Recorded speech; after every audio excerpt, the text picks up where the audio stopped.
Listo, Guillermo, como tú quieras.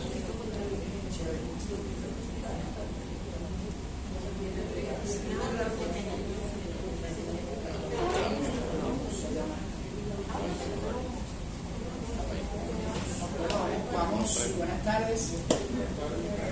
Vamos a hacer la formalidad de la escritura de este pequeño encuentro acá en la Biblioteca Los Palos Grandes. En primer lugar, quiero excusar un poco a nuestro alcalde, que no se pudo acercar para acá por otras situaciones de índole de trabajo, igualmente al presidente de Cultura Checado, el licenciado de Cesallos.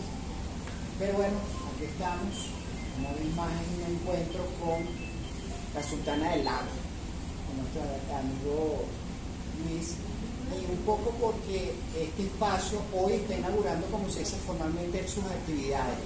Nosotros empezamos a trabajar la semana pasada, hace una semana, pero no habíamos arrancado, como se dice, con la fuerza. Pero qué bueno que haya sido este acto y que sea la presentación de la colección de la presentación de estos libros de ustedes como autores, como escritores de estas obras, que nos acompañen como para hacer la inauguración de este nuevo año 2023.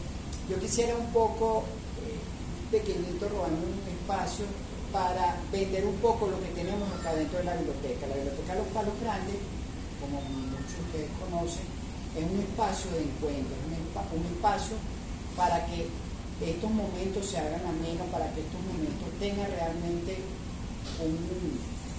mejor dicho, para que ustedes tengan un espacio acá en esta biblioteca.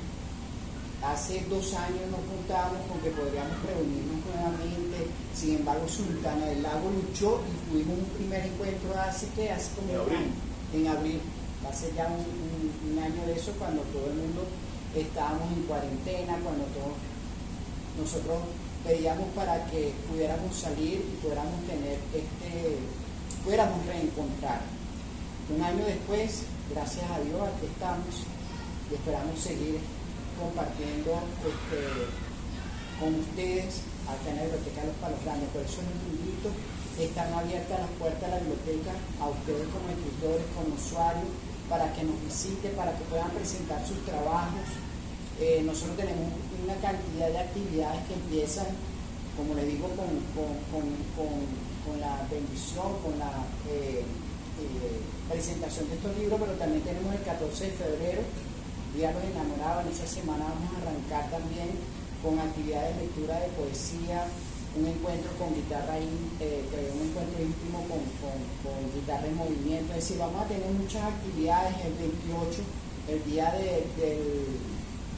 del cine nacional, también tenemos una pequeña muestra. Estamos trabajando muy fuerte también con la parte de los cómics en Venezuela. Es decir, hay una cantidad de actividades que nosotros queremos hacer en este trimestre, un poco para volver a llamar al usuario de la biblioteca. Como todos sabemos, las bibliotecas se han convertido hoy en un espacio que, si no lo reactivamos, se nos van de las manos. Las bibliotecas universitarias, las bibliotecas escolares, eso no es un misterio que esté pasando. Todos sabemos, el uso de la tecnología han acaparado la información y nosotros nos hemos convertido como biblioteca. Hemos tenido que hacer una lucha para atraer a ese usuario acá a los espacios, no solamente de esta, sino de todas las bibliotecas a nivel nacional y mundial. Por eso es que es importante que ustedes sean voceros de las actividades que hacemos acá en biblioteca, de que podemos seguir trabajando con ese usuario que nos visite y que a su vez sea un replicador de todo lo que estamos dando acá en Biblioteca Los Palos Grandes. Bueno, creo que la palabra es de Luis, y muchas gracias por esa confianza que tiene con nosotros para hacer este espacio, bueno, la ventana aquí en Caracas del Sultana del Lago. Bueno, muchas gracias. Así funciona. Gracias, Guillermo.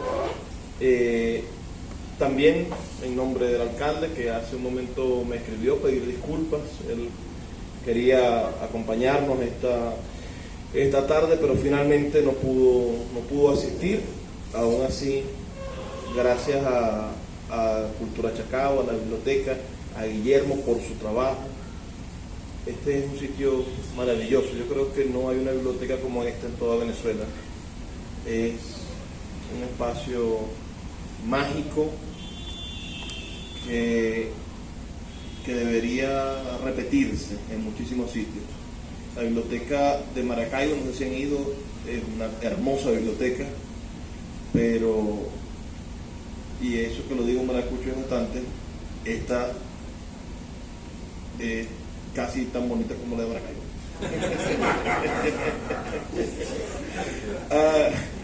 Lo que vamos a hacer esta tarde es conversar con cada uno de estos 10 autores, de los cuales hoy hay 10 libros que se están presentando, 10 libros nuevos de reciente data, 10 libros casi que recién nacidos hace un par de meses, algunos que están como el de Elena, que están prematuros porque la presentación es el 29 y hemos aprovechado para compartir un ratico, y otros de un par de autores que no pudieron venir, pero que sería interesante que conversáramos sobre ellos, como aquel que se llama Ayer solamente ayer o Macuma Sai, que son 2 libros de tema indígena. Sus autores son autores indígenas. El señor Jorvis, autor de Ayer solamente ayer, es añú, y hace unos años publicó con nosotros un libro que se llama El pescador de poesías, que es una especie de novela mística, amorosa, sobre un par de indígenas, una princesa guayú y un pescador añú que se enamoran, y es una bella novela. Y ahora ha publicado con nosotros esta novela misteriosa llamada Ayer solamente ayer, que es breve, pero como los buenos libros, como aquella vuelta de tuerca de Henry James, ¿no? Breve pero espectacular. Y esta, Macuma Sai, es una novela escrita a 2 manos por una hermosa mujer llamada Rosana Larreal y por su esposo Jesús Carrillo. Y aunque ellos están dedicados a la política, Rosana es la representante indígena de Maracaibo ante el Consejo Municipal, por ejemplo, no han dejado de ser hombres, un matrimonio de hombres sensibles a la cultura, y han escrito esa historia que es la de un hombre anciano, guayú, que a pesar de haber tenido 20 y tantos hijos con diferentes mujeres y estar solo y abandonado, como siempre le pasa a los mujeriegos, que terminan solos, bueno, por lo menos es lo que dice la novela. El caso es que le toca ayudar a un hijo a salir de la cárcel en el medio de la Venezuela del siglo XXI, a un anciano, a un hombre de la tercera edad. Y es una novela que narra, bueno, esas diferencias de cultura, pero también las diferencias de la realidad de la Venezuela del siglo XXI, y cómo sucede todo lo que sucede en un escenario como La Guajira, como la frontera con Colombia, Maracaibo, los barrios indígenas de Maracaibo. Y creo que son 2 temas que habría sido maravilloso que sus autores nos hubiesen podido acompañar, sobre todo para visibilizarlos aquí en el espacio, en esta gran vitrina que es la Biblioteca de los Palos Grandes. Quiero agradecer la presencia de mis 2 colegas y amigos, Ricardo Acosta y Yulimar Briceño, quienes tienen muchísimas ocupaciones y se vinieron de Maracaibo a acompañarme. Y lo que vamos a hacer es ir pasando uno por uno. Creo que debemos comenzar por las damas, no sé si ustedes están de acuerdo, los caballeros. Comenzamos por nuestra amiga Elena, que ella nos va a dar un previo de su novela, porque su novela se presenta este 29, están todos invitados en la librería Cálatos. La va a presentar un hombre serio como es, ¿cómo se llama? Claudio Nazoa. Él es un hombre serio. Lo que pasa es que uno se echa a reír con las cosas que dice, pero las que dice son muy serias. Entonces, Elena, acompáñanos porque hablemos unos minutos sobre tu novela, sobre esa... Hola. Hola. Elena escribió una novela que se llama Una larga travesía. Ya lo voy a mostrar.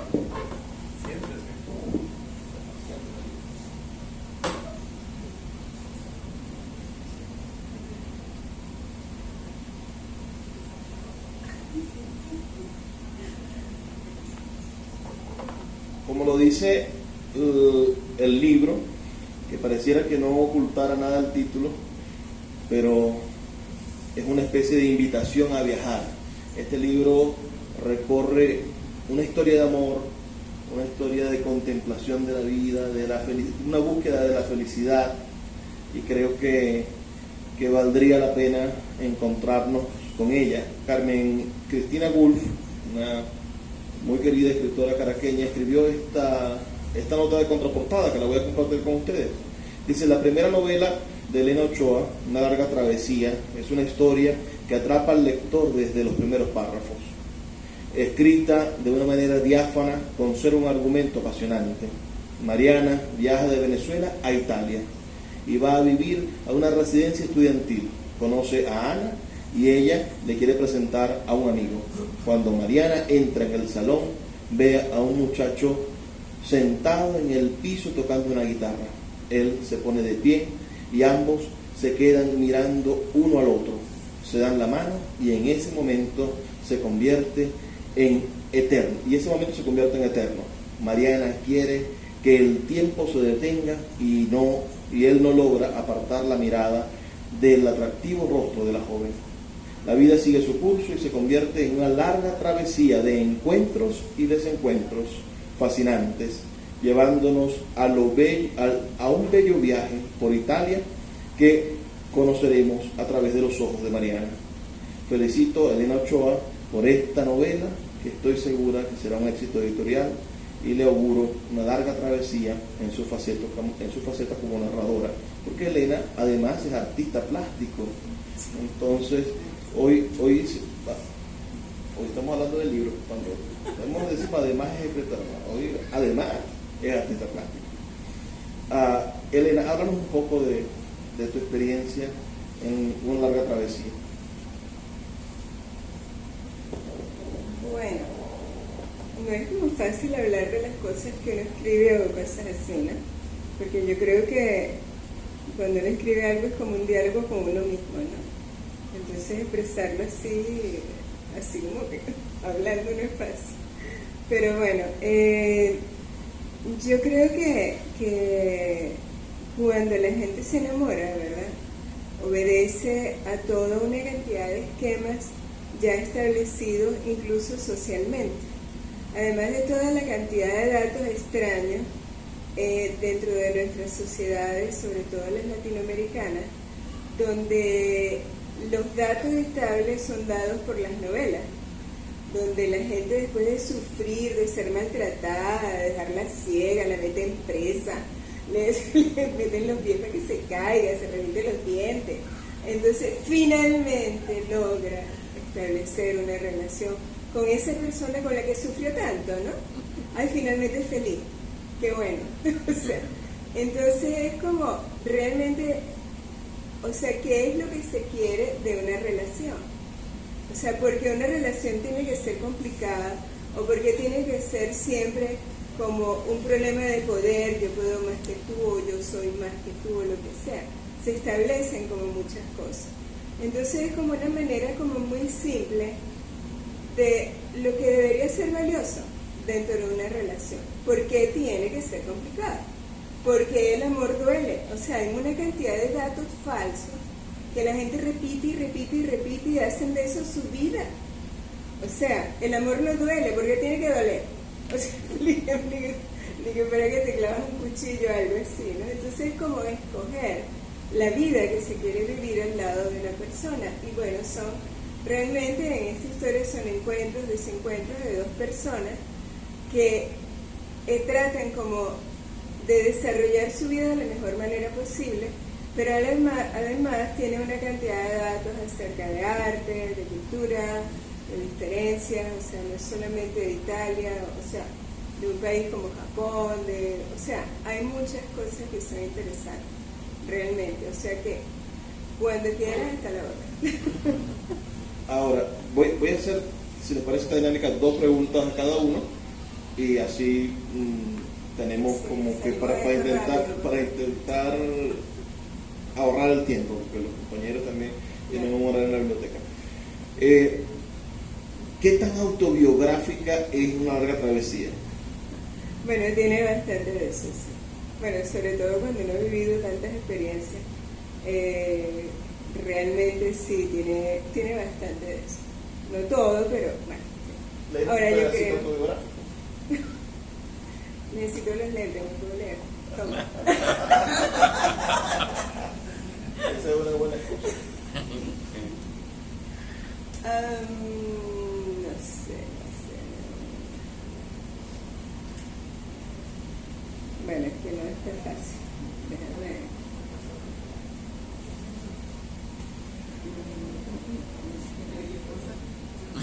No, si le... Mejor que la lea. Mejor que le lea usted. Bueno, la invitación es para el próximo 29 en la librería Cálatos. Los que conocen Cálatos saben que es otra joya, otro lugar hermosísimo de Caracas para los libros, donde imagino que Claudio citará a leer un pedacito. Pero bueno, que lo lea él. Gracias, Elena. Bueno, muchísimas gracias. Al final hacemos un bautizo colectivo. Ahorita vamos a conversar sobre los libros. Entre las damas que nos acompañan hoy está nuestra querida Dayana Rada. Si trajo torta, si no, no. Dayana es técnico superior universitario en administración, mención informática.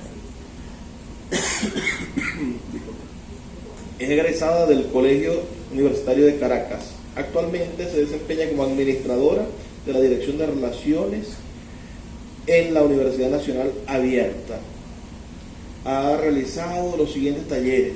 Ha hecho talleres de ensayo, de reseña de crítica, hacer el humor, talleres de poesía, de arte erótico, de expresión literaria, en narrativa, de escritura creativa. En el Teresa Carreño también ha hecho talleres de música, literatura y cine, expresión literaria e infantil y apreciación musical. Y fue ganadora de la beca Estímulo de la Creación Literaria 2019 del género literatura infantil del Centro Nacional del Libro de Venezuela. Y este libro, La Negra Más Dulce, cuando uno ve a Dayana, cree que es ella, una morena dulce y sonriente, pero trata de una negra que es más vieja, que tiene más tiempo aquí, que es la negra, la torta negra, esta torta negra deliciosa. Este libro originalmente es negro, en contraste. Lo que pasa es que se me acabó la tinta negra y tuve que hacer una versión vino tinto. Quedó como navideña, ¿no? Por el vino tinto. Pero pronto volverá al negro, no se preocupen. El caso es que es una historia que puede ser leída por toda la familia. Es también un caso interesante, es una especie de cuento navideño venezolano. Nosotros, si nos remontamos al cuento navideño en Venezuela, bueno, Pachito Mandefuá, o de Pachito Mandefuá es terrible, pero es un cuento navideño. O pensamos en Andrés Eloy Blanco y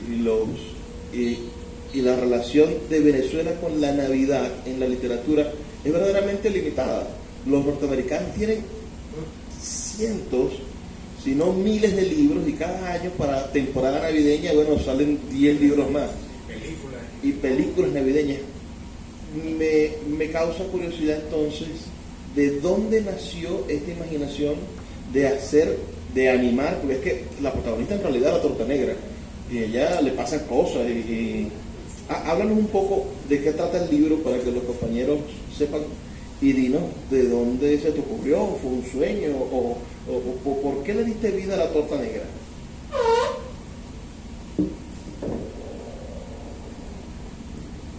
Buenas tardes. Realmente esto surge de un taller de literatura infantil con Luis Carlos Neves y Hugo Colmenares, que son expertos en literatura infantil. Había que entregar un trabajo final y una de las estrategias que Luis Carlos usaba era dictarnos frases y en base a esa frase había que escribir una historia. Y la frase era: no sé por qué mi tía Luisa le coloca cardamomo a la torta negra. Yo escribo el cuento y lo titulé Navidad en agosto, porque hablaba sobre una tía que se iba de viaje y sin decirle, le explica al sobrino cómo hacer la torta, porque no puede faltar en diciembre y él la va a hacer. Cuando estábamos en el taller y yo leo el cuento, había colocado la receta, se me hizo el cuento largo, entonces total que se me enredó un poco la historia. Y Luis Carlos me dice: tú puedes hacer un cuento sobre la torta negra, tú ahí tienes una historia.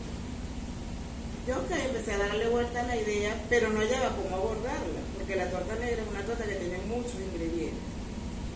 Entonces yo decía, le coloco nombre, no le coloco nombre, la humanizo, hasta que el 8 de diciembre es el día de mi cumpleaños y ese día terminaba el taller y yo no había escrito nada. Como a las 4 de la madrugada yo me levanto y digo, no, ya nada, el trabajo, o sea, terminar el taller. Prendo la luz. Sin presión. Ajá, prendo la luz, agarro el papel y coloco la negra más dulce. Entonces la literatura infantil comienza en el pasado, hace muchos años, digamos unos siglos atrás, que es cuando comienza la historia. Y hago el abreboca, que quedó como primer capítulo de esta historia. Bueno, celebramos el cumpleaños, cada quien leyó su historia, a todos les gustó y ahí quedó. Luego, cuando entregan el certificado del Manfilben del 2017, yo la leo, a todo el mundo le gustó y nos dicen que está el taller, el concurso de autores inéditos de Montevela Editor. Yo de cuartilla y media pasé a 50 páginas, que era lo mínimo para esa convocatoria. No quedó en nada. Luego me llega la información de las becas que estimuló a la creación literaria en el año 2019 del Centro Nacional del Libro. Y yo dije, ok, voy a participar en un proyecto financiado de 6 meses. Cuando salen los resultados, entonces veía que estaban todas la última era literatura infantil y el último nombre era el mío. Yo ahí entré. Comienzo y claro, como era literatura infantil, yo necesitaba una ilustradora. En este caso hablé con mi amiga de toda la vida, Neyesca Ruiz. Y yo le digo, yo necesito, porque claro, yo lo que me daban era el financiamiento, pero no era mucho dinero. Entonces un ilustrador reconocido en Bolívar. Y en Bolívar. De hecho, el primer pago fueron, antes de la reconversión, 250.000 bolívares, y yo decía, ¿qué hago yo con esto? Después, al siguiente fueron 400.000 bolívares, y ya bueno, ahora sí. Entonces lo dividí en 3 partes. Uno para la ilustradora, que fue Neyesca Ruiz, y otro para Telma Cedillo, que en ese momento hizo la diagramación para yo entregarle el producto final luego de los 6 meses. Comienza la pandemia y decía, ¿y ahora qué hago con la historia? Entonces todos me decían que por ser financiamiento del gobierno, las editoriales llamadas a publicarlo eran las del gobierno. Pero eso no se dio.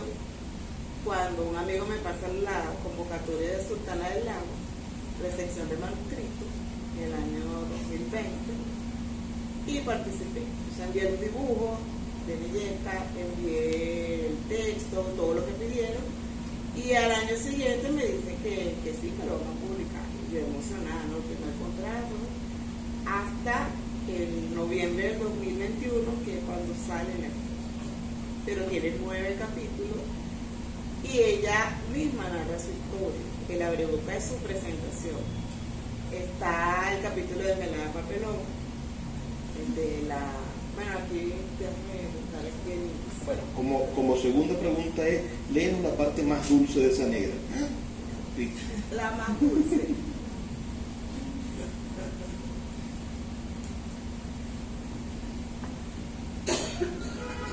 no sé, todo es dulce. Bueno, la parte que más te empalague.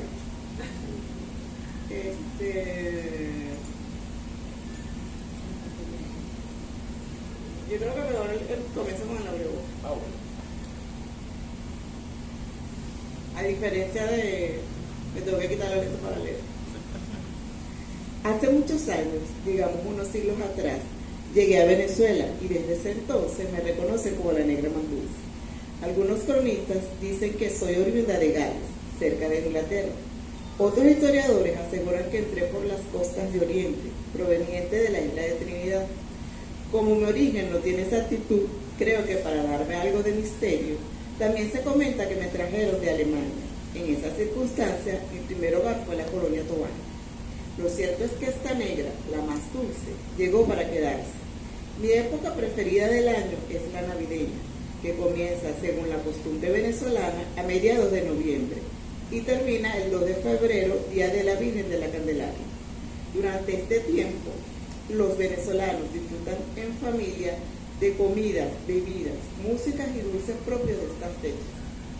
Mi amiga la Yaca dice que ella es la reina de la comida navideña y junto con panetón, junto con pan de jamón, pernil y ensalada de gallina, forman el plato típico de sembrino. Yo les digo, nada más para buscarles la lengua, que yo soy la reina de los dulces navideños y se molestan cuando les menciono que en la cena del 24 y 31 de diciembre, la que está en el centro de la mesa soy yo, la negra más dulce. Aunque este año peligra mi elaboración, debido a que Leonardo, hijo menor de Aura y Manuel, quiere hacer algo nuevo, comprar un dulce que me sustituya en el centro de la mesa. Estoy preocupado. ¿Cómo este muchacho va a romper una tradición de tantos años? ¡Qué angustia! No estoy sola, porque al igual que mi amiga Yaca, existen otras tortas, golosinas y dulces que me acompañan. Uno de ellos es el criollito dulce de lechosa. Otros son importados y dependiendo del origen de la familia varían. Como por ejemplo, si la familia es española, estaré rodeada de mazapanes, polvorones y turrones. Si es italiana, me encontraré junto a panetones. Por cierto, tengo una anécdota especial con el panetón, pero esa historia se la cuento más adelante. Poniendo a mí, sin querer sonar como negrita querendona y pretenciosa, aunque dicen popularmente por ahí, negra que no es pretenciosa no es negra. Los que me desconocen no sospechan cómo es mi preparación. Pensarán que es una torta como cualquier otra. Ah, cómo banalizan mi elaboración. Para no hacerles el cuento largo, por lo menos al principio, les digo que avellana, almendra y nuez forman un grupo de distinguidas invitadas en mi elaboración, a quienes le dicen las cifrinas, porque como son importadas, las traen en barcos o aviones, algunas aseguran que se creen más que los demás. Luego están otras invitadas, y la verdad son más sencillas, a quienes les dicen con cariños las aromáticas. Son las especias, mis buenas amistades, canela, guayabita, clavo de olor y cardamomo. Ella comenta que sin su fragancia yo no tendría el mismo encanto. Llevo ron venezolano y según él es importantísimo, porque con él maceran los ingredientes que le dan sabor y aroma a la torta negra. Cuando al ron lo usan para hacer ponche crema y se ausenta para hacer otros preparados, le pide al vino blanco o al licor dulce que le hagan la suplencia. Los licores son así, despreocupados. Cuando hablan los básicos, como ellos mismos se hacen llamar, me refiero a la señora harina de trigo, mantequilla, azúcar morena y los huevos, siempre dicen que son los ingredientes principales y sin ellos no se puede hacer torta alguna. Las frutas confitadas son llamadas las luminosas, porque alegran a todos, son como pequeñas niñas. Son pequeñas y parecen niñas que se juntan para jugar. Las uvas pasas tienen un color oscuro o claro. En mi caso es indiferente cuáles se usan. Pueden ser las dos. Son unas señoras a las que los años les han dado sabor y conocimiento. Aportan ese toque de seriedad a la preparación. No todo es bien un alboroto. Y no menos importante, el chocolate y el cacao en polvo son los que me dan este color tan bonito. Lo cierto es que dentro de mí convergen todos ellos. Uy, qué alboroto, todos hablan, se ríen, algunos cantan, hasta bailan cuando encienden la batidora. Y quien también participa desde afuera y se siente superior porque nos ve desde arriba. Esto se lo dejo como una introducción, mejor dicho, como un abreboca de la historia que más adelante se desarrollará en esta historia que es mi vida, donde se pueden escuchar las anécdotas de los personajes y de cómo se fusionan para crear esta divinidad que soy yo, la torta negra en Venezuela.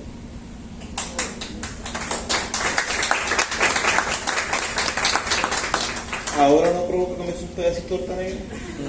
¿Verdad que sí? Gracias, Dayana. Muchas gracias. Vamos.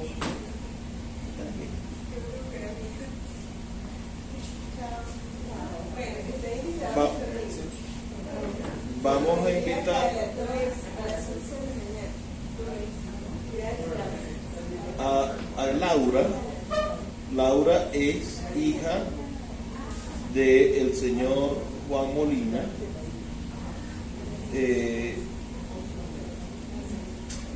Nosotros acabamos de publicar este libro. Es un libro muy interesante, una reedición del libro. El señor Juan ha fallecido, pero dejó para nosotros una idea de cómo hacer el país un lugar mejor. Y por eso publicó esta autosuficiencia de los distritos. Para nosotros ha sido un honor, de verdad, retomar un libro publicado en los años 80 y que sin duda podría traer algo interesante al debate nacional contemporáneo. Ahora, Así sea. sí, pues, Bueno. Ok, gracias. Bueno, un gusto estar aquí, muchísimas gracias por recibirnos, ¿no? En realidad yo vengo en nombre de mi familia, de mis hermanos, ¿no? Y somos 5, fuimos 5, uno murió. Y hicimos este año que mi padre cumplía, bueno, el año pasado, que mi padre cumplía 35 años de muerto, ¿verdad? Hacer, bueno, del conocimiento público para conmemorar de alguna manera su memoria, ¿no? Entonces nos pusimos de acuerdo y decidimos publicar una de sus obras. Mi papá fue un hombre muy interesante porque era un militar de carrera. Yo considero que era artista porque le encantaba la poesía y le encantaba dibujar y tenía una cantidad de habilidades siendo militar, ¿verdad? Que tiene una carrera muy interesante, si ustedes pueden leer el libro. Fue un hombre brillante en su carrera, muy reconocido entre sus compañeros y todo lo que logró. Fue un didacta, le gustaba mucho enseñar, creó varias escuelas dentro de las Fuerzas Armadas y bueno, fue muy reconocido en realidad entre sus compañeros, los que lo conocieron, y además era un hombre muy agradable, era muy caballeroso, era muy educado y le encantaba todo lo que tenía que ver con lectura, escritura, todo lo que tenía que ver con versos, con poesía. Nos enseñó a nosotros a valorar mucho el diccionario, que era una de sus armas que él tenía siempre a mano. Le encantaba buscar palabras y nos lo transmitió de una manera muy interesante. Todos tenemos algo de artista. Yo también soy artista plástico, soy licenciada, y mis hermanos todos escriben poesía, todos somos artistas, muñequera, tengo una hermana muñequera, la otra le gusta la escritura.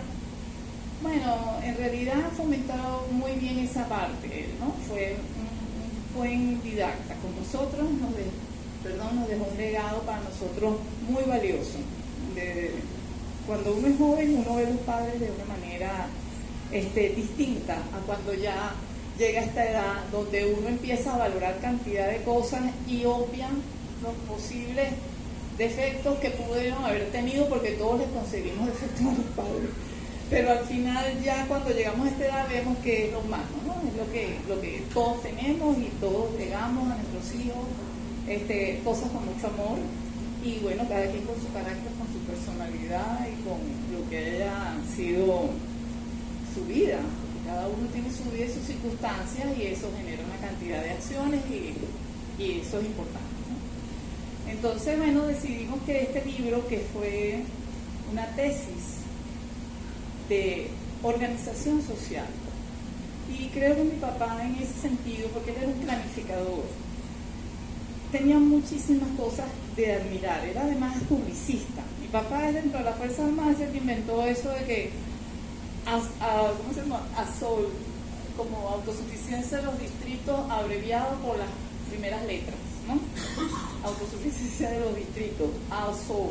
Entonces él, ese tipo de cosas las fue implementando dentro de su trabajo y eso ha sido en realidad en el tiempo que pareciera que no, pero sí hay muchas cosas que se abrevian de esa manera en la institución militar y hasta política, ¿no? Porque hay muchas cosas así. Y él se dio cuenta entonces de que en realidad nosotros tenemos un problema muy serio como pueblo, que no somos organizados, nunca hemos sido organizados ni planificados, no hemos tenido planificadores ni gente que en realidad haga ver que no hay país desarrollado si no hay organización social. Esa es la realidad y eso es un punto que a lo mejor los sociólogos lo pueden definir mejor, pero que es una realidad.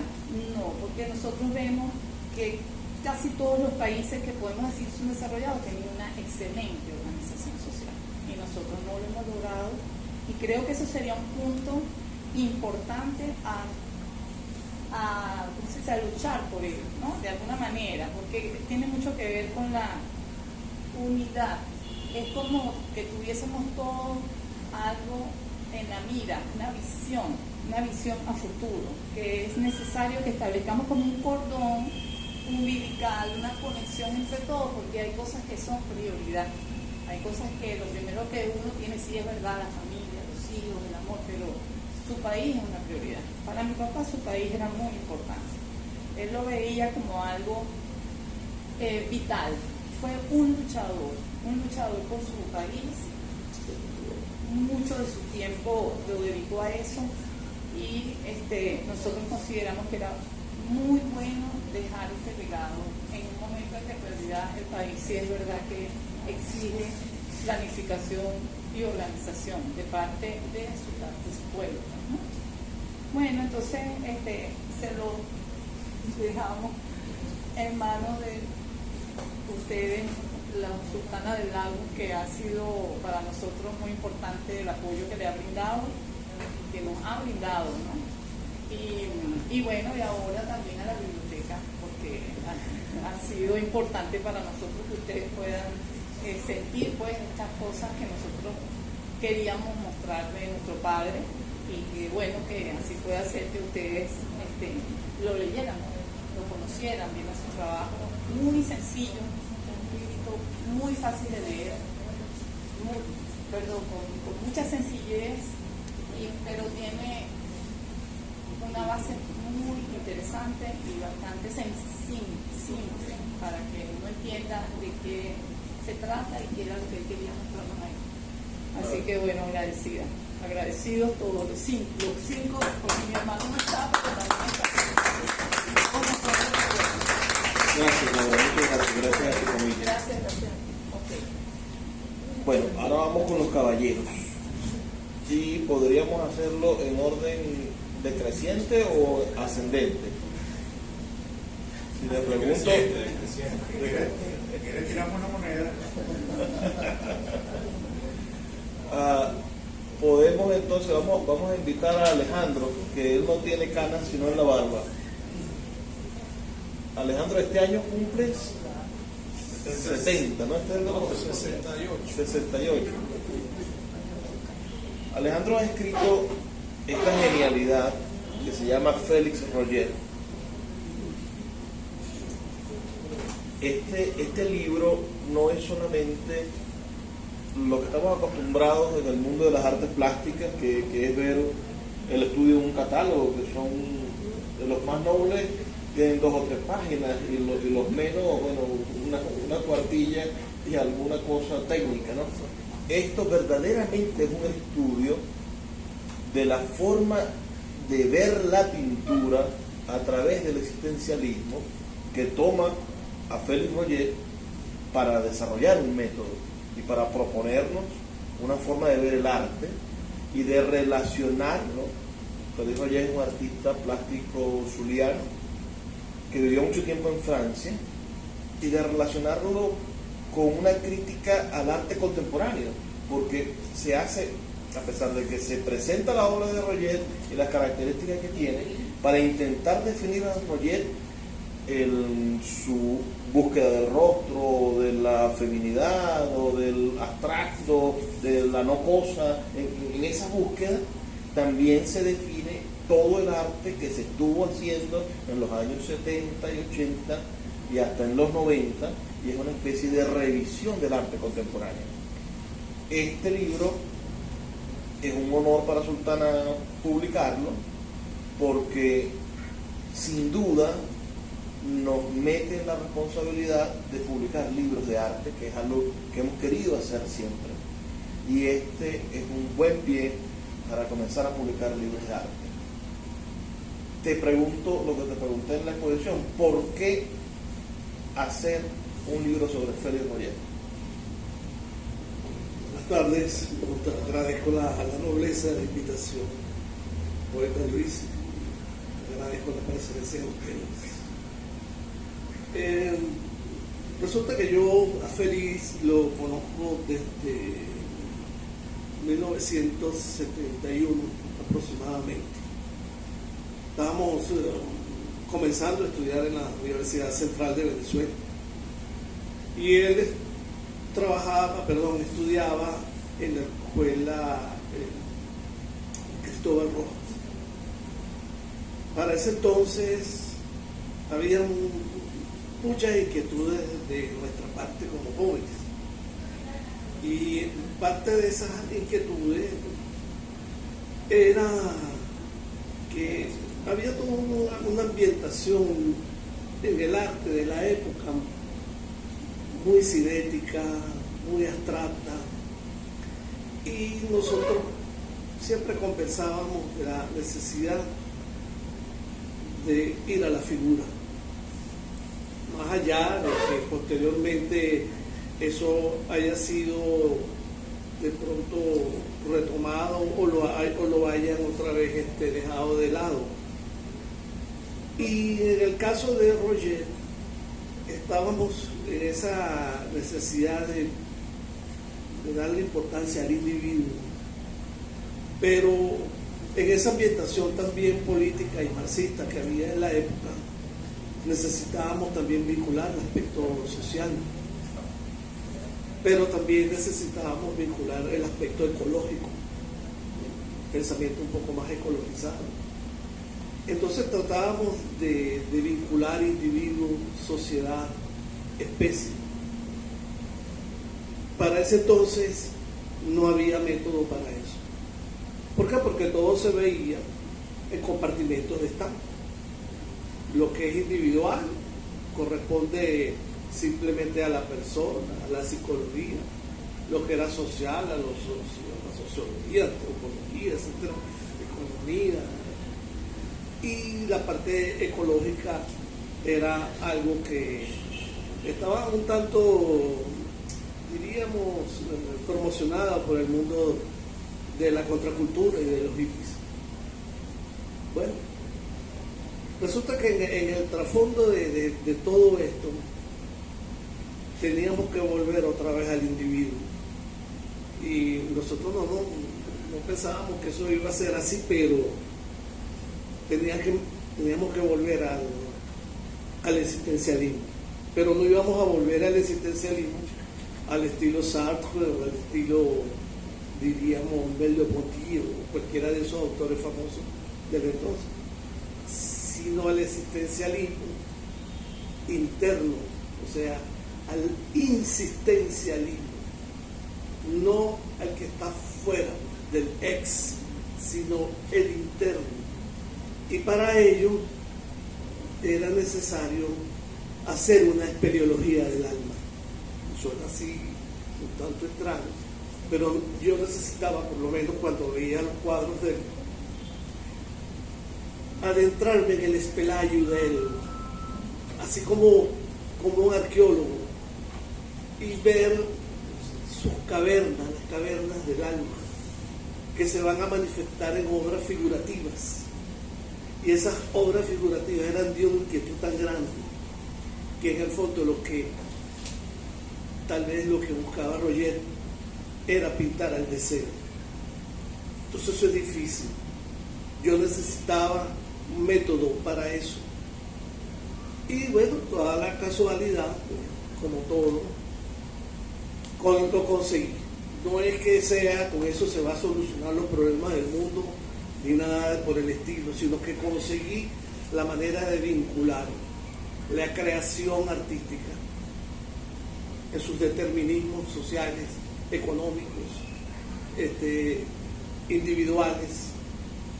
Pude también vincular, digámoslo así, el aspecto de la sociedad, porque acuérdense que el individuo forma parte de la sociedad, y esa sociedad tiene mucho que ver con el individuo que reproduce la sociedad, que reproduce al individuo. Hay un terreno ecológico en el cual el hombre funciona. Sin él no hay vida.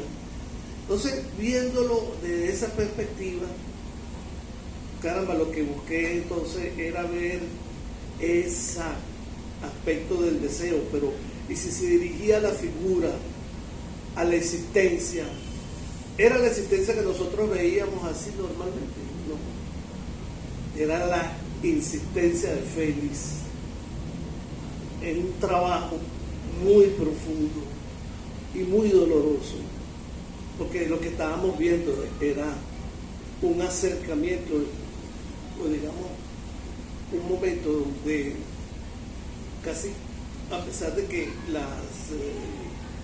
todos los anhelos humanos de hacer una sociedad mejor, de una vida mejor, vemos que no se cumplía. Y entonces hay algo allí que es sumamente doloroso desde el punto de vista existencial, y se necesitaba hacer un análisis sobre la figura pura desde el punto de vista pictórico. Y en ese caso, bueno, prácticamente tanto Félix como yo soñamos juntos. Él no sabía que yo tenía esas ideas, pero yo sí las notaba dentro de su trabajo, de sus cuadros. Y es allí pues donde empezar a hacer ese trabajo que comenzó como unas notas, simplemente. Y resulta que todo eso se convirtió en una poética. Si no me cuenta, se llegó a eso. Y bueno, ahí está el producto de ese trabajo. Es duro, es arduo, es denso, porque las figuras narrativas que tengo son vinculadas a lo que se llama la visión textual. Y una visión textual une todos los sistemas de escritura, que va desde lo poético a lo filosófico, al análisis crítico, son muchas cosas. Pero lo interesante era establecer los vínculos. Y ahí es donde viene la parte interesante. Que a fin de cuentas, ¿qué era? Pues era el deseo de uno de hacer algo distinto, en el trasfondo de todo eso. Y bueno, entonces fueron una amistad de 50 años. El próximo 9 de febrero, él tiene una exposición en Miami. Lamentablemente, como todas las cosas, los amigos se han ido. Uno no los puede ver, uno no puede tampoco ni siquiera ir a esas exposiciones. Entonces, pero él está muy entusiasmado porque este texto, Félix Roger, lo van a presentar también. Buscará la manera de presentarlo para que vean la fuerza de su obra.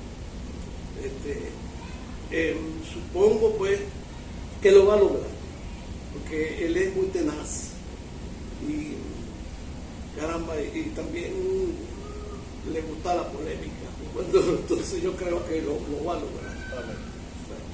Gracias, Alejandro. Gracias. Ahorita comenzamos el libro. Ok, voy a mi sitio. Ahora quiero invitar a Carlos Guillén, al ingeniero.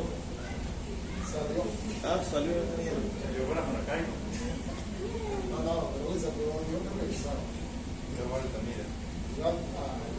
Bueno, entonces, profe, venga usted.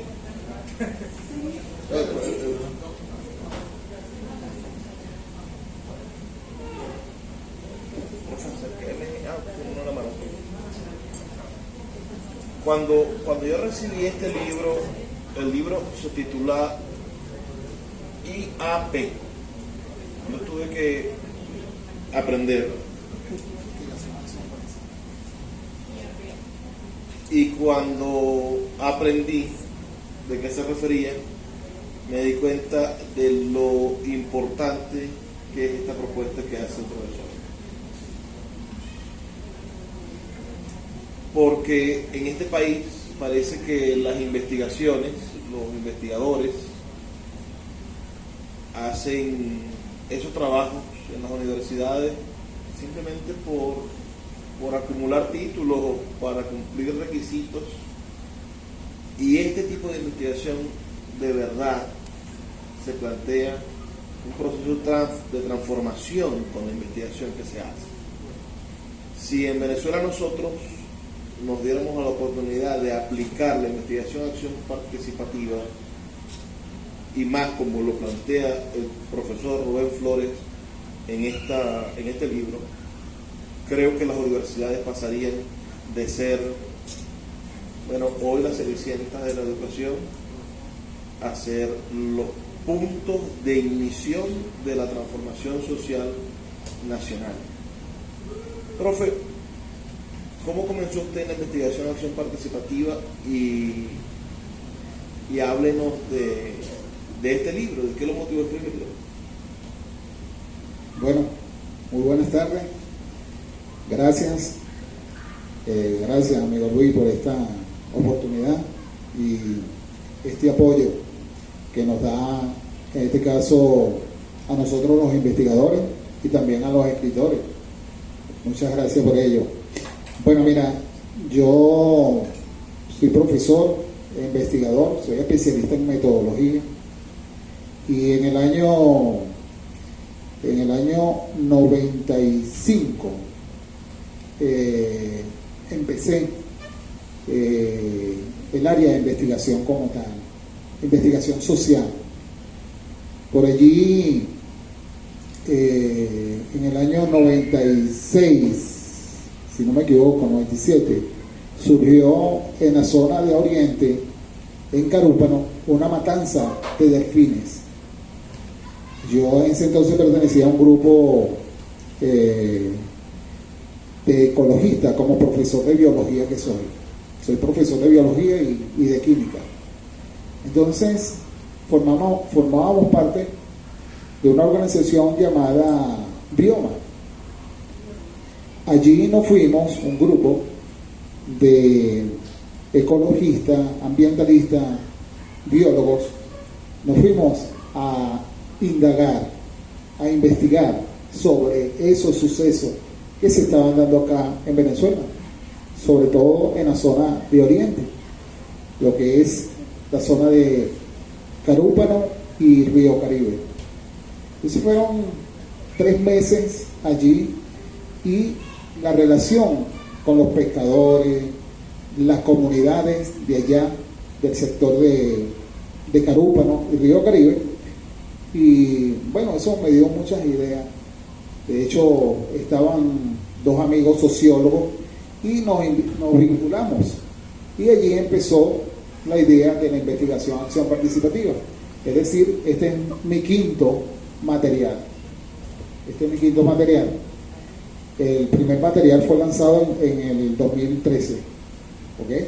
llamado Principio y Enfoque Metodológico de la Investigación Acción Participativa. Y bueno, allí continué y empecé a fortalecer la línea de investigación, donde estuve en varios estados, inclusive haciendo estudios con indígenas, campesinos, trabajadores. Fue una amplia investigación que realicé. También en los colegios, porque en ese entonces yo era director de un liceo y aquí en el estado Miranda, y empecé a fortalecer y esa idea, ¿no?, de ese cambio de paradigma social. Y ese cambio de paradigma social lo busqué desde la concepción epistemológica, es decir, desde los conocimientos, donde vinculé la epistemología, la ontología y la axiología, 3 aspectos que me dieron argumentos para desarrollar la investigación desde ese punto de vista metodológico. Y así fui desarrollando el proceso de la investigación, pero también no solamente hacia los aspectos sociales, sino también educativos. Allí hago una invitación a los docentes a ir a la investigación, que inicien la investigación desde los niños, porque si nosotros iniciáramos la investigación desde primaria, nuestro país fuera un potencial en la investigación.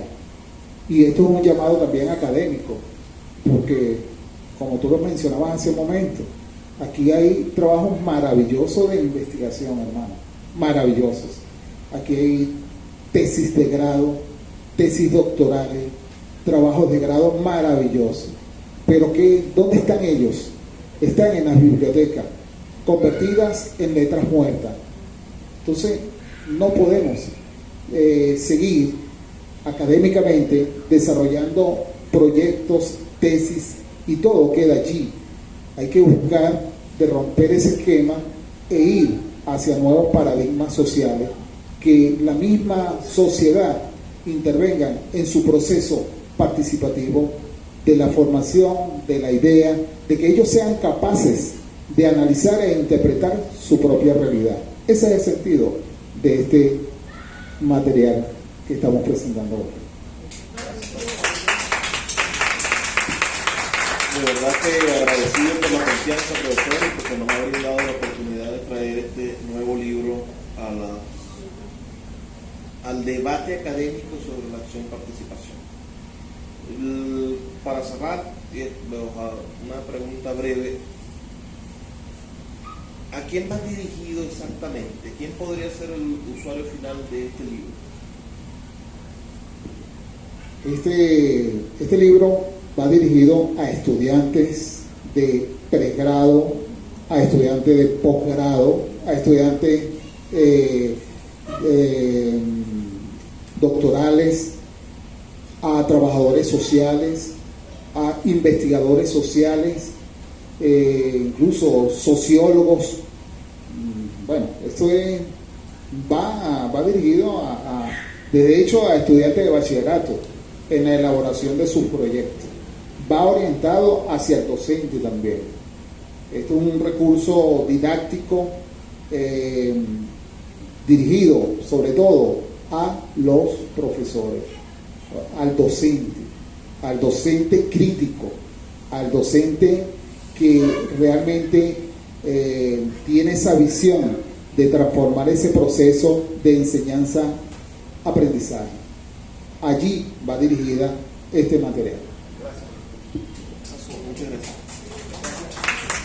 El señor Carlos Nobel, ¿verdad? Ay, qué lástima, se habrá ido. Bueno, saltemos. Yo quería tocar el libro de Carlos Guillén porque también es de método científico, por lo menos habla de algo interesantísimo, que es cómo hacer, también es ingeniero forestal, y trata de cómo hacer que nuestros bosques se conviertan en espacios productivos, económicos. Él nos decía algo maravilloso hace unos días cuando presentamos el libro en Maracaibo. Decía, si a Venezuela se le acaba el petróleo, puede vivir de los bosques. Hay tanto material allí, hay tantas fuentes de diferentes elementos que se puede vivir de ellos. Bueno, pasemos a la literatura. Vamos a invitar a nuestro querido poeta Adelis Rivero a que se acerque. Finalizamos con un cachito. Adelis Rivero, poeta, disculpe. Este libro tiene un prólogo genial, por cierto, de otro gran escritor venezolano como es Carlos Yusti. En este libro Carlos Yusti analiza la obra poética de Adelis y nos presenta un panorama interesantísimo de por qué es uno de los poetas contemporáneos venezolanos que debemos leer. En el prólogo, Carlos Yusti hace en un par de párrafos una descripción del recorrido de Adelis, y nosotros lo pusimos como contraportada. Dice: el recorrido poético de Adelis ha sido fructífero, y no solo como escritor de solvente poesía, sino como promotor cultural e impulsador de iniciativas en favor de la palabra poética y de sus distintos oficiantes.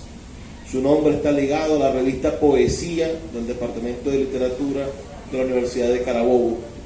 Rivero ha publicado los siguientes poemarios: 15 poemas en el año 1984, El Sol de Set 1990, Los poemas de Arismendi 1996, Tierras de Gadín 1999, Los poemas del Viejo del año 2000, Antología Poética de 2003, Medio siglo, la vida entera 2005, Gavilán 2008, Poesía, Casa de la Poesía del 9º Festival Internacional de Poesía de Costa Rica en el año 2010, el libro de Canoabo, con prólogo del poeta y crítico puertorriqueño David Cortés Cabán, y el libro antológico La vida entera en el año 2020.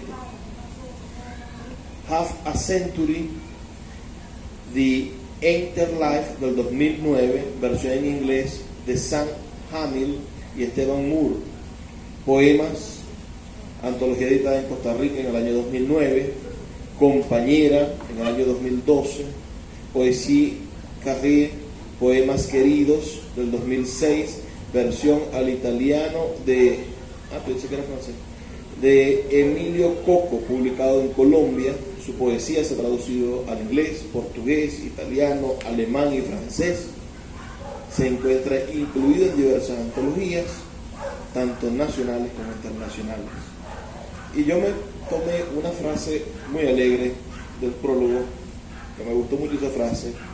Eso podría ser la poesía de Adelis Rivero, un acucioso, mágico y variado cajón de peretos, dice Carlos Yusti en el prólogo de este libro. Y hoy tenemos el honor de publicar un nuevo libro de este incansable poeta que no para de hacer crecer nuestro patrimonio cultural literario venezolano. Hoy presentamos Frontera Invisible. Poeta, aquí no hay pregunta que hacer, lo que hay que escuchar la poesía, así que...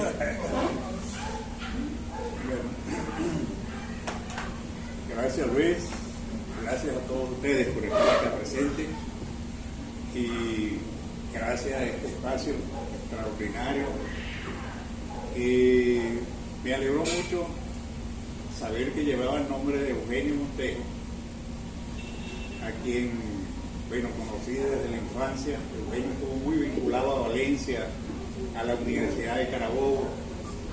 Yo fui su amigo personal, puedo decirlo, y mi primer taller de poesía lo tuve con Eugenio Montejo en Valencia por 2 años y medio. Luego, bueno, Eugenio era trabajador de la revista Poesía, el Departamento de Literatura de la Universidad de Carabobo, y creo que tuvo que viajar a la Argentina, vincularse en otro lado, y me dejó encargado de su puesto de trabajo. O sea, yo fui el heredero. Pero no sé si me equivoco en lo que voy a decir en este momento, me disculpan. Hay una persona aquí que se me parece mucho a Aymara Pinto. No sé si hay alguien que se llame aquí Aymara Pinto, de Montejo.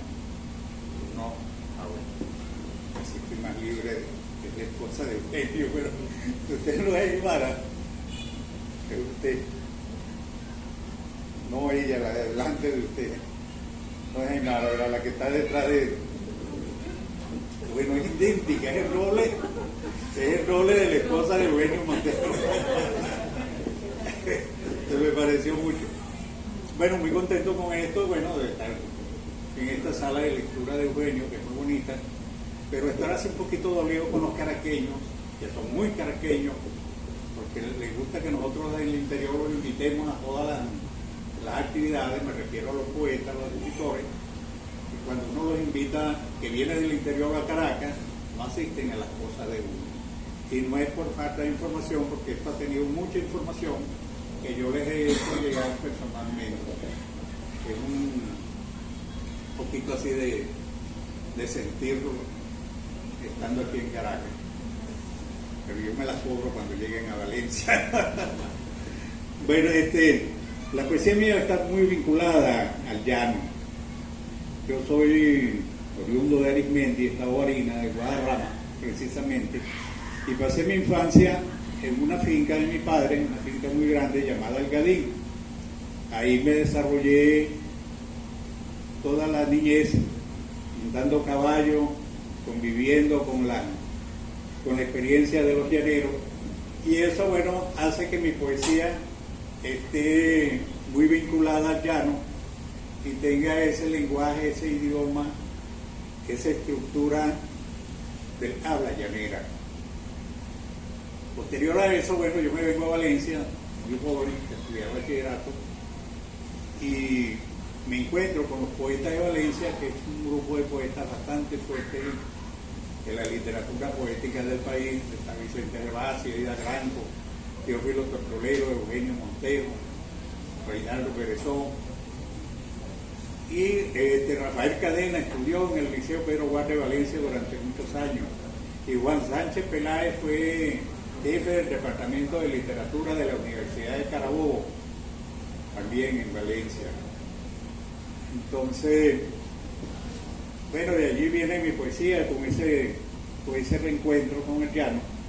Y este nombre, Frontera Invisible, se debe que en esta época de éxodo que hemos tenido en el país, y sin contar los anteriores, para no entrar tan profundamente en la historia, se hablaba, bueno, del éxodo que se daba en autobús, que se daba por barco, que se daba en aviones. Eso se ha ido comentando mucho de los venezolanos que han tenido que salir constantemente para todos los países del mundo. Pero nunca se habló de los que se fueron por el llano, del hombre llanero, cómo hizo y cómo logró traspasar la frontera venezolana en estos momentos de dificultades que tuvimos y que hemos tenido y que seguiremos teniendo, no sé hasta cuándo, espero que no sea mucho. Espero que los políticos nos favorezcan. Resulta que en el llano la gente diariamente se iban también del país y se unían en lotes de 10, 15 hombres a caballo y se arrancaban para Colombia, se arrancaban para Brasil y se iban para cualquier parte, pero a caballo. Porque resulta que nosotros tenemos el país más cercano, es Colombia o es Brasil, y la frontera, por ejemplo, que tenemos con Colombia es totalmente invisible. El hombre llanero venezolano y el hombre llanero colombiano no tienen frontera. Esa frontera no existe, es totalmente invisible. El colombiano pasa constantemente para Venezuela y el venezolano pasa constantemente para Colombia. Y no desde este problema del éxodo que tenemos, sino desde la guerra de la independencia, cuando nuestro general José Antonio Páez tenía que librar una batalla en Venezuela, hablaba con los jerarcas de la guerra en Colombia y les decía: vénganse que tengo una pelea en Mucurita, en el Yaguar, en las queseras del medio, tráiganme tantos hombres. Y se venían de Colombia, que atravesaban al río Arauca y peleaban en Venezuela y ganaban la guerra. Por eso Páez era tan efectivo en las batallas. Y así ocurría en Colombia. Cuando los colombianos tenían que librar alguna batalla allá, llamaban a José Antonio Páez y le decía: tráigame 300 hombres, 500 hombres, tantos que los voy a necesitar. Y él se los llevaba, pues. Se los llevaba para allá, y bueno, y se hizo esa guerra desde esa época que no había frontera, pues. Los hombres traspasaban la línea divisoria que establecieron los gobiernos. Y esta gente que se iba de Arismendi, de Guadarrama, del Baú, de cualquier lado del llano, cuento los que yo conozco por esta área de Barinas, por esta parte, se iban a caballo y dormían, tardaban 4 días montados arriba de un caballo y dormían en los montes, descansaban en hamacas, como dice uno de los poemas que les voy a leer, y los caballos comían toda la noche y los caballos descansan de pie, descansan parados. El caballo para descansar no necesita acostarse, necesita echarse. Y entonces atravesaban esos ríos que era el Arauca y el Apure y llegaban a Colombia. Ya se empleaban muy bien porque eran llaneros, eran hombres de a caballo, además llevaban su montura, pues. Y eso se iba dando constantemente y así se logró eso. Bueno, que todavía hay mucha gente en Colombia que están trabajando allá, pues, con los llaneros venezolanos. Les quería leer unos poemas, pero tuve un percance, como decimos allá en el llano, que abriendo el ascensor se me cayeron los lentes y no pude comprar uno. Bueno, traté de ir aquí a Farmatodo, no había mi número, que es 4, y sin embargo el número que tenía de valor de precio era muy costoso, costaban 251 bolívares. Yo digo que tú me mandas hacer unos lentes y mandas a soltar esto. Pero vamos a tratar de leerles un poema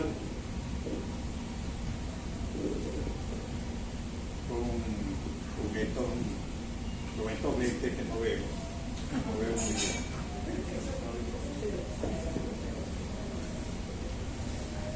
Si no doy meta, pues. Sí, sí.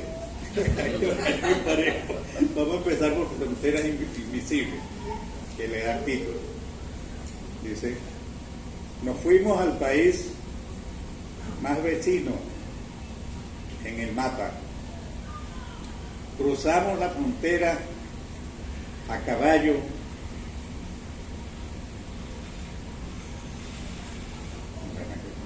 Ya ven, no tiene algunos lentes que me permitan ver. Ajá.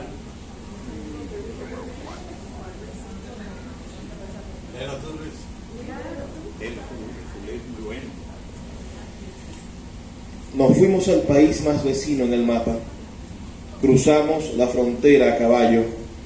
Hicimos la travesía en 4 días y descansamos en hamacas colgadas en los montes. Los caballos comen toda la noche y descansan parados. En 2 grandes ríos montamos los aperos en canoas y las bestias nadaron el Apure y el Arauca, mientras le pedía a Dios cuidara de ellos y alejara algún caimán de su cauce. El abuelo nos contaba que su padre le hablaba que a Ramón Nonato Pérez lo malogró un potro días antes de la batalla del Pantano de Vargas, par de José Antonio Páez, el de las queseras del medio. Por estos hombres la línea de frontera es invisible y vamos en el viento recorriendo el horizonte de uno a otro corazón. que, para no contar mucho al poeta, aquí se ve mejor un poema que le quiero leer. Yo siempre que estoy en la lectura, leo los poemas mayormente a las damas, pero en esta oportunidad vamos a tratar de leer un poema que le corresponde a los hombres, a los caballeros, pues. Después se darán cuenta por qué. Y con este poema vamos a cerrar para no complicarnos tanto la lectura. Ese está ahí, pero léelo ahí que está. Amigo del hombre, a Rodrigo Rivera. Si un perro está en el patio cuidando la casa y se va a la calle, no es amigo del hombre. Se expone la propiedad. Si regresa algún día desorientado, abre la puerta, mueve la cola y saca la lengua roja, probando su inocencia, es pensable el perdón. Si el hombre abandona el hogar, se embriaga, duerme en la calle y retorna con la excusa apropiada, lo huelen, le revisan la ropa, lo interrogan, lo ignoran, es impensable el perdón. Muchas gracias.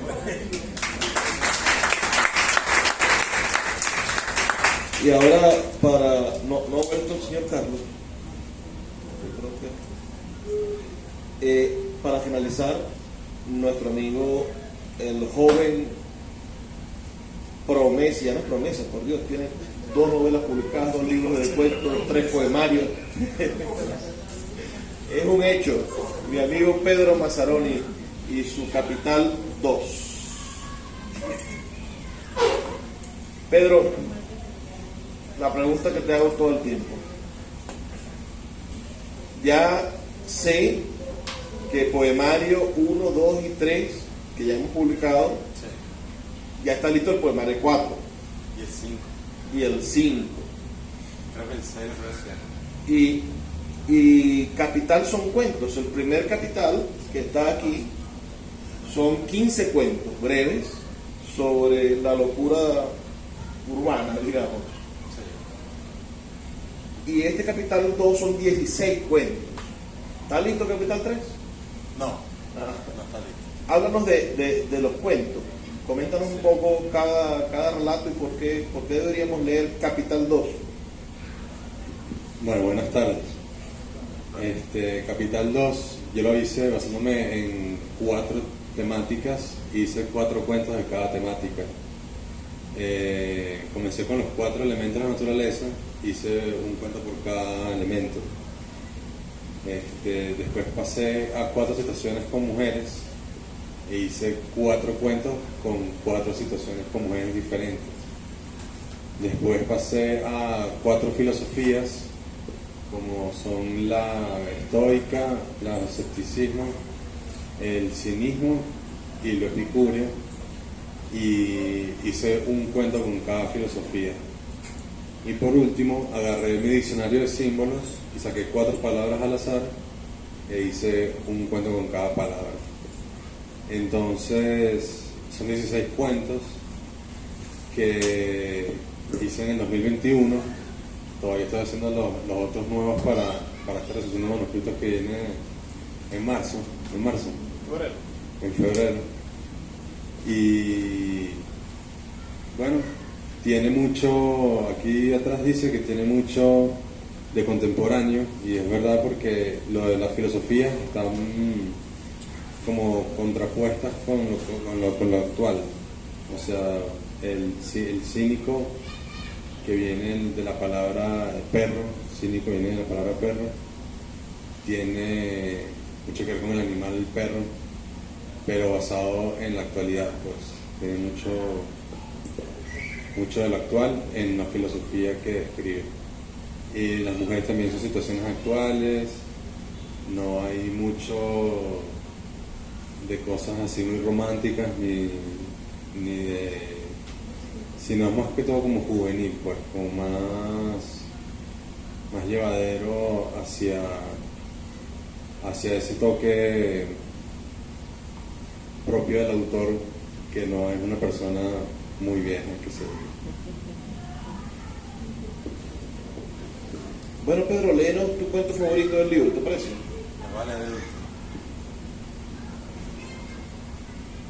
Les voy a leer el último, este se llama Postura Orante. Sí. Postura orante. En todos lados lo veía, era como una epidemia, algo que se propagaba con rapidez y sin control alguno.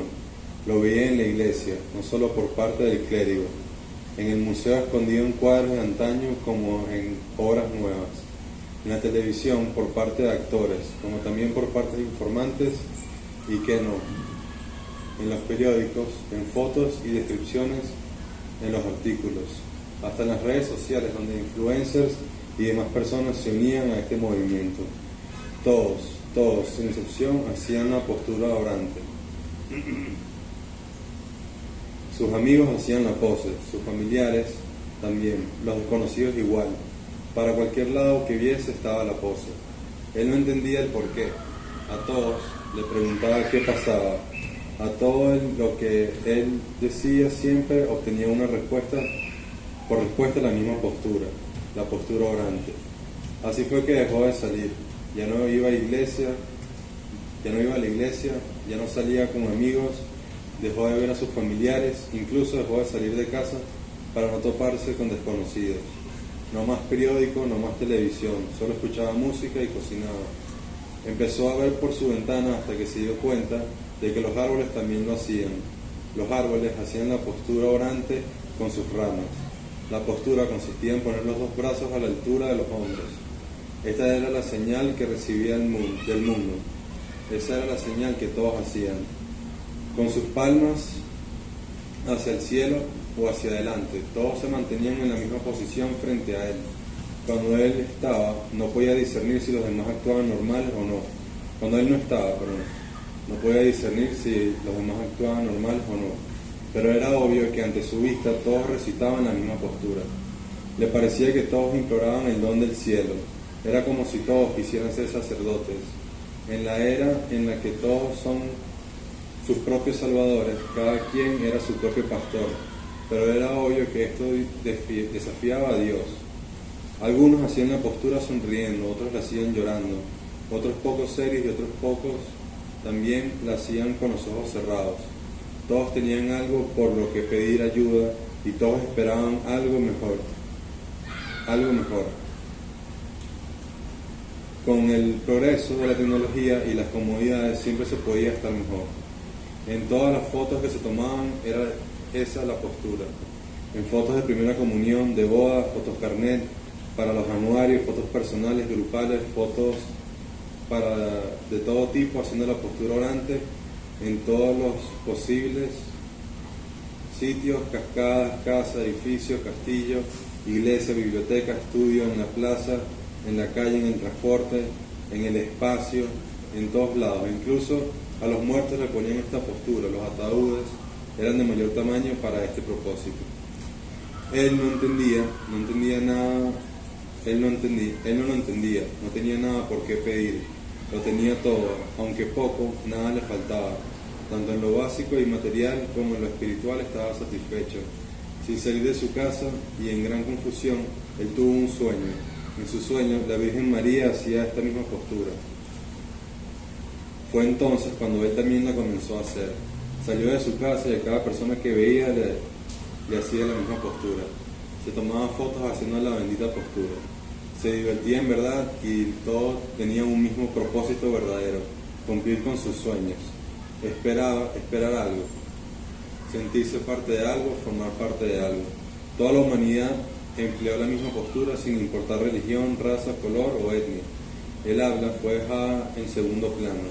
Las palabras eran inútiles. Así pasaron años enteros en la sociedad. Ya no se pagaba nada, nadie trabajaba, nadie hacía nada que no fuese la postura, excepto comer, y en cada bocado la volvían a hacer hasta terminar su comida. Hasta que llegaron los alienígenas al planeta, estos se intentaron comunicar con nosotros. Decían que habían escuchado todos nuestros mensajes, todas las grabaciones y transmisiones radiales, pero nadie les respondía con palabras, ni el presidente, nadie en absoluto. Los alienígenas nos veían como superiores y nos dieron todo lo necesario para vivir. Empezaron a trabajar para nosotros. La humanidad completa estaba mejorando. Las personas recibían lo necesario solo por hacer la postura orante. Entre todos los humanos había este lazo de hermandad gracias a la postura. Nunca pasaría de moda. A los bebés se les olvidó el hablar, pues nadie ya lo hacía. De esta manera las generaciones comenzaron a hacer lo que los adultos, y por ende todos hacían lo mismo. Esculturas de personas haciendo las posturas eran talladas tanto por humanos como por alienígenas. Programas de televisión únicamente de gente haciendo la postura orante eran grabados por humanos y alienígenas. Toda clase de entretenimiento fue hecho con la ayuda de los alienígenas con la misma postura. A ellos no hubo que decirles nada, simplemente empezaron a ver todo lo que se había hecho hasta el momento y les parecía suficiente. La humanidad había vencido. Entendieron que una nueva era en la humanidad había comenzado. Solo los otros animales actuaban normales, a excepción de algunos pájaros que hacían la postura y unos monos que imitaban a los humanos. Los que hacían las posturas desarrollaron nuevos indicios de evolución que era medida por los alienígenas. Nuevos alienígenas empezaron a llegar al planeta. Él hacía la postura y de verdad causaba un efecto en quien la veía. La hacía cuando tenía que comer, cuando tenía que dormir, cuando tenía que orinar, cuando tenía que caminar, cuando tenía que prender la televisión, cuando tenía que hacer cualquier cosa, y todas sus súplicas eran resueltas por los amables alienígenas. Ellos trabajaban para los humanos. Los humanos sentían que sus plegarias eran contestadas. El don del cielo recaía en los humanos. Todo cobraba vida, nada era olvidado. Toda la humanidad esperaba por este momento y el momento estaba aquí. Fue entonces cuando algún extraterrestre comenzó a crucificarlos a todos a ver la imagen de Cristo. Las manos, en vez de estar sueltas, empezaron a ser clavadas contra maderas. Este extraterrestre liberaría a los demás alienígenas de su esclavitud por parte de los sabios humanos. Este alienígena fue premiado por los demás de su especie. De ahí en adelante, para no morir, los humanos comenzaron a hablar y a negociar con los alienígenas. Todo mejoró para bien del universo. Él fue llevado a otro planeta por su gran elocuencia. Llegó a ser presidente y vivir muchos años, al igual que tener descendencia alienígena.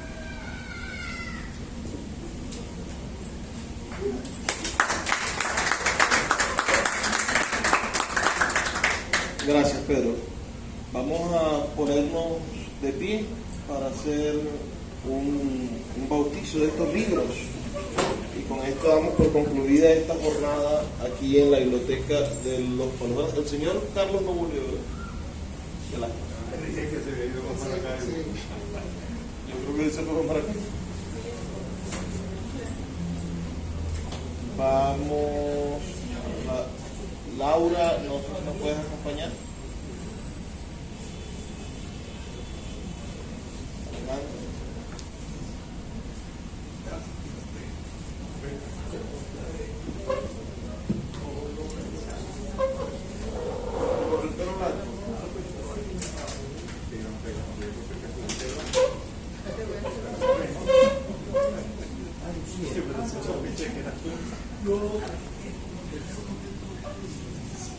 Me cayó.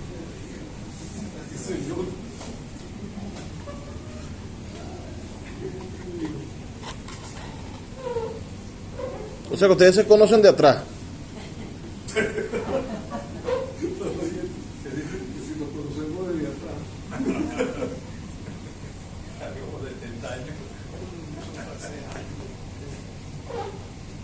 El poeta Pablo Mora, que yo conocí cuando tenía el pelo más o menos, bueno, yo lo conocí hace como 20 años, ¿verdad? Hace como 15 años. Él tenía una manera particular de presentar los libros. Él lo bautizaba porque decía, el asunto de presentar un libro es darle nombre. Entonces él lo bautizaba con palabras porque están hechos de palabras. Y por eso entonces ponía sus manos sobre los libros como un sacerdote y gritaba el nombre del libro. Esa es una cosa que a mí me ha gustado y la repito. Entonces, a este libro lo llamamos Félix Roger. Era bautizado.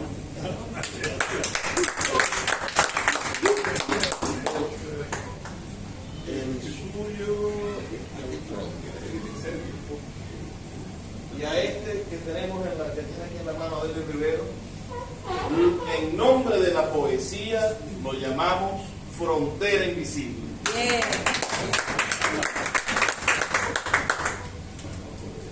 En nombre de la poesía llamamos a este libro Capital 2. Bien.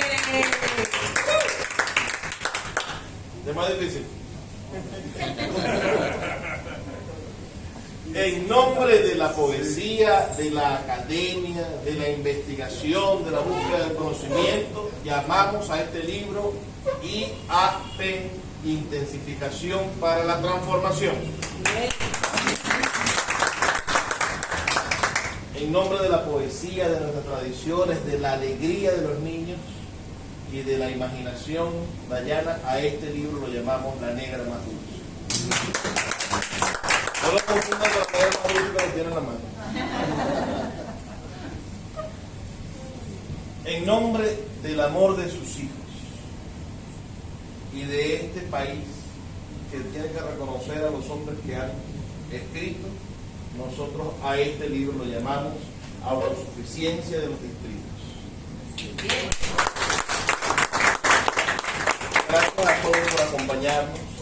Ha sido de verdad un placer poder compartir con ustedes un día más aquí en esta bella sala y agradecerle por supuesto a Cultura Chacao por abrirnos las puertas, por hacer posible que hayan espacios para el encuentro y como ya es compromiso del Sultana del Lago, a donde vayamos tengan la seguridad de que nuestros libros, sus libros, van ahí, porque la idea es que se conozca la escritura, la literatura y el talento de los venezolanos que están representados en ustedes. Gracias.